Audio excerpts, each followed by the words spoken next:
Hello you beautiful people and welcome to some Bocchi the Rock. Did you think that the mad genius of Tatsuki Fujimoto's Chainsaw Man or the sports hype with the Football World Cup fueled Blue Lock would take the cake for the best new anime of 2022? Well, if so, you thought wrong, since it was the cute girls doing cute things that rocked the anime world, getting a viewer score of 9.0 on Mal, only falling behind the long-awaited continuation of Bleach. That's right, Bocchi the Rock, the contender nobody saw coming, was easily the best new anime of this season, and I'm ready to throw hands to defend that statement. And you know what that means? It is time for Cheese, who knows nothing about music, to once again talk about a music anime without actually talking about the music.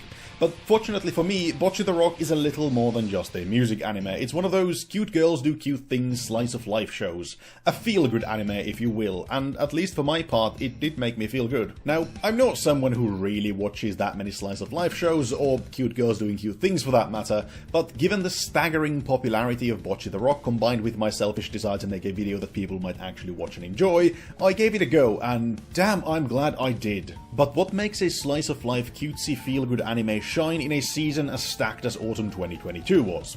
Simple. It's really, really good. That's it. Video done. That's all you need to know. Goodbye.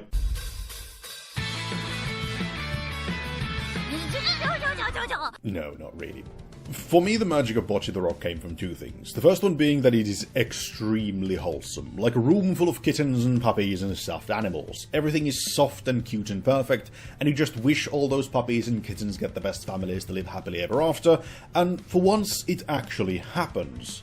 Bocchi creates the craving in the viewer to see her succeed in a world where she struggles, which she eventually does, one little step at a time, and on the note of that struggling, we get to the second thing that made Bocchi the Rock the best new anime of the season, or dare I say the best anime of the season, period.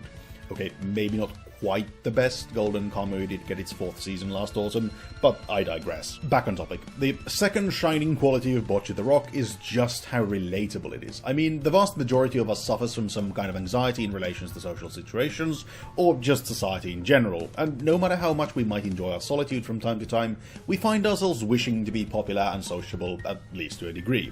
I mean, take me for example. Here I am wishing for that little slice of internet fame, making videos about anime, since I don't need to meet real people face to face doing this, and it's the same for Bocchi. Admittedly, she is anxious on a whole other level, but that's just anime for you, gotta go that little bit over the top. The show starts with Hitori, or Bocchi, as an introverted middle schooler wishing to be one of those popular kids, like I'm sure a lot of us did at her age as well. But Bocchi has a problem. She's a normal kid, not one of those super extroverts. She gets anxious and doesn't know how to approach people. That is until she sees a popular boy band on television, with one of the band members talking about how they used to be just like her, and thus inspiration strikes. Bocchi picks up her father's guitar, destined to become a star, join a band and have her big middle school debut. Not necessarily in that order. And she doesn't get that debut, or even join a band for that matter, because, you know, it requires making friends, and worse yet, performing live in front of actual people. I know, the horror. In fact, very little changes for Bocchi. She's still an introvert playing her guitar in the closet. Quite literally in this case. But the status quo isn't quite the same, since two things have actually changed for Hitori. First of all, she's gotten really, really good at playing the guitar, even going so far as to writing her own songs now. And she is actually performing on the internet as a YouTuber with 30,000 subscribers. The pain of losing to a fictional character. But an introvert playing music in her closet and becoming a YouTuber wouldn't exactly make for a compelling story, no matter how much we all might from time to time want to just drop everything and live in a nice little dark and safe corner somewhere far removed from society.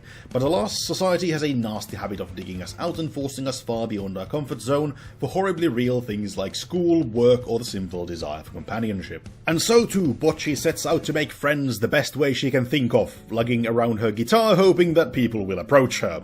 And eventually, with a combination of luck and her wish for fame and fortune, she gets adopted by an extrovert and becomes a more or less willing member of Kessoku Bando, leading into her growing as a person and even facing her social anxiety as she meets more and more people who believe in her. Somehow I feel like I've heard a variation of this story somewhere before. If this sounds extremely predictable to you given what you know of the show, well, you'd be correct. Don't expect to be surprised by any aspect of the story of Bocchi the Rock, and I'd go so far as to say that the story contributes very little in terms of the anime's overall success. But therein lies the beauty of slice of life. The story is completely and utterly secondary, with some shows in the genre going so far as to disregard it entirely and just stringing together random events one after the other, all the while creating something hilariously beautiful. And even if Bocchi the Rock doesn't go quite that far, it's clear that the story or even the setting of it doesn't really matter. Because for a slice of life, the one thing that matters is not what happens, but to whom it all happens to. That is to say, the most important part, and sometimes even the only important part of a show like Bocchi the Rock, are the characters.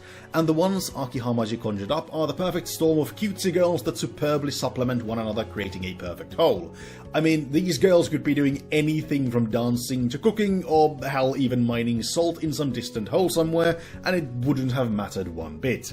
The main cast consists of the members of Kessaku Bando, Bocchi, the lead guitarist, Nijiko, the founder of the band who plays the drums and is the one to initially find Bocchi when both of them needed it the most, Ryo, the bassist and the loner who fully enjoys her solitude and who makes, shall we say questionable monetary decisions, as well as the super extrovert Kita, who also plays the guitar alongside with Bocchi and has an aura of extrovertism that blinds all around her.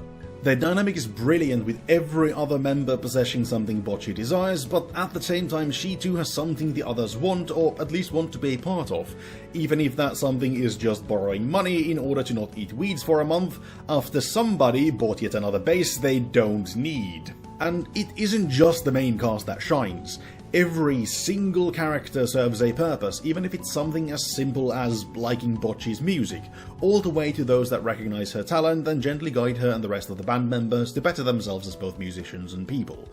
Because at the end of the day, we all need someone else to believe in us before we can believe in ourselves, or to simply show us the way when we're lost, and all the better if one day we can be inspired by those actions and be that believer, or to offer guidance to someone else in need.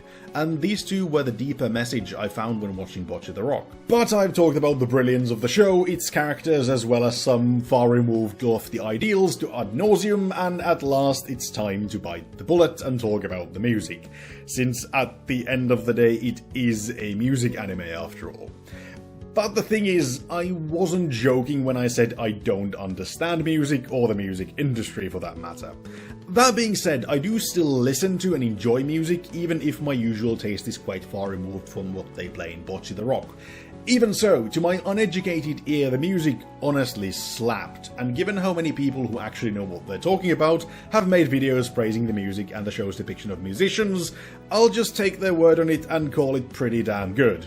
And now too that I, like Bocchi, have left my comfort zone for the music segment, let me return to my little closet of safety and again talk about things I actually understand. On that note, let's talk a little bit more about the story, even if I did say that it was secondary, and while that holds mostly true, there is one part of it that is important, and that has to do with the aforementioned relatability. You see, Bocchi doesn't just become Bocchi can't communicate using some vaguely believable segments of social interaction and riding on anxiety as the great unifier. Instead, the show puts Hitori into real situations that we as viewers fail and feel anxious in on a daily basis. Things like wearing clothes you don't think look good on you, serving customers for the very first time, going to unknown places and just wanting another minute, or well 10, to prepare yourself at the door, or something as terrifying as performing live in front of people. Last but not least, there is one more aspect of Bocchi the Rock that I want to bring up. Well, there are actually two, but I'm going to talk about them at the same time, since they mostly supplement one another. And those are the humor and the visual execution, that is to say, the animation. This is because, much like, say, Mob Psycho 100, which I've also reviewed in the past, Bocchi the Rock uses tons of visual comedy to great effect, and funnily enough, in a very similar way to Mob, from hilarious facial expressions to body language, all the way to entirely changing the art style for the sake of a gag, and again like Mob, this works so damn well in Bocchi, and it had me laughing out loud alone in front of the computer, looking like an idiot more than once. However, while the visual humor of Bocchi the Rock is on point, some of the more verbal jokes are, let's just say, very Japanese or lost in translation, and as such, it doesn't really work that well with Western audiences. For example, the names of Hitori and her sister Futari, which literally mean one person or alone in the case of Bocchi, or two people or a couple for her sister, which I found funny, means absolutely nothing to someone who doesn't know what the names mean. And in this the show is fairly similar to the comedic naming schemes of Komi-san. It either works or it doesn't, there is no in between. So then, with all being said and done, what are my overall thoughts on the slice of life that came out of the blue and rocked the anime community? Well, I didn't say it was pretty much the best anime of the autumn season of last year for nothing. While not representing one of my favorite genres and being a music anime on top of it all, I was pleasantly surprised just how wholesome and relatable the show was, while still remaining well paced, with witty humor that helped it not to feel too heavy. It made fun of some hard things we face, but not in an offensive way, and when it was fitting, Bocchi the Rock wasn't afraid to spread a message of "you are enough" to not only its characters, but its viewers as well. It doesn't rely on anything unorthodox for success, but instead follows a tried and trusted formula and executes it to perfection, speaking directly to its viewers, and it well deserves that 9.0 audience score I mentioned in the beginning, and I can't help but to agree on it and also give it a 9. What a beautiful end to an amazing year of anime, and ushering in this hopefully even better anime year of 2023. And finally, before I go, leave your thoughts in the comments below, and let me know if you agreed or disagree with my verdict. Did Bocchi the Rock take the cake for the last season of 2022, or are you in the Chainsaw Man camp? If you liked this, like it, dislike if you didn't, subscribe for more anime goodness, and check the links in the description if you want to engage with me outside of YouTube. With this, I have been Cheese, and I hope to see you next time. Ta-ta for now.